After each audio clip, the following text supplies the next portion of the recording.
आलास? ये ये. आधी जरा शांत बस. मोकळा श्वास घे. आल्या आल्या केळी आणि मोदकांची लाच देऊन तुझ्या मागण्यांचं ओझं माझ्यापुढे टाकू नकोस. किंवा खरं तर यावर्षी काही मागूच नकोस. मागच्या वर्षीच्या तुझ्या मागण्यांचं काय झालं हे देखील विचारू नकोस. कारण कितीही मागण्या पूर्ण केल्या तरी तुमच्या अपेक्षा वाढतच जातात. आता यापेक्षा मोठं पोट नाही झेपायचं मला. त्यापेक्षा असं कर, यावर्षी माझ्याच काही मागण्या पूर्ण कर. बघ जमतंय का? यावर्षी तरी निदान माझ्यासमोर दुसऱ्याचं वाईट चिंतू नकोस. उगीच माझ्या नावाखाली खोटी वर्गणी उचलू नकोस.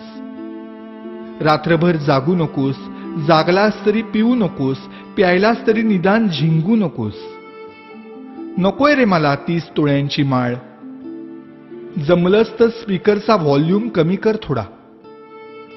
अश्लील शब्दातली तुमच्या गाण्यांची लिरिक्स ऐकवत नाहीत मला. आणि बघवतही नाही तुमच्या कॉम्प्लेक्सच्या गॅदरिंग मधला नंगा नाच. अशक्य होतं रे मला हे 10 दिवस तुमचा तमाशा रूपी उत्सव सहन करणं. हात जोडून मागणं मागतो तुझ्याकडे. जागा हो. सुसंस्कृत हो. खोटेपणा सोड. स्वार्थ सोड. कधीतरी प्रामाणिक होऊन बघ. माणुसकीची नशा चढव. परोपकाराची झिंग चढव. 100% मेहनत कर. स्वतःला ईश्वरी अंश मानणाऱ्या लोकांपासून सावध राहा.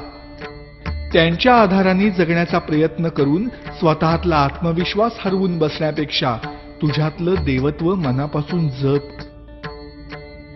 दहशतीने जग जिंकण्यापेक्षा प्रेमाने मन जिंक. श्रीमंतांचे जोडे पुसण्यापेक्षा गरिबांचे पाय धु. पैशाने श्रीमंत होण्यापेक्षा मनाने श्रीमंत हो. बघ आता यातलं किती तुला झेपतंय. रागावू नकोस भक्ता. आणि रित्या हाताने जाऊ नकोस. नेहमीच मागत राहण्यापेक्षा अखंड देत राहण्यातला आनंद तुला लवकर लाभो. हाच माझा आशीर्वाद. भेटूच पुन्हा.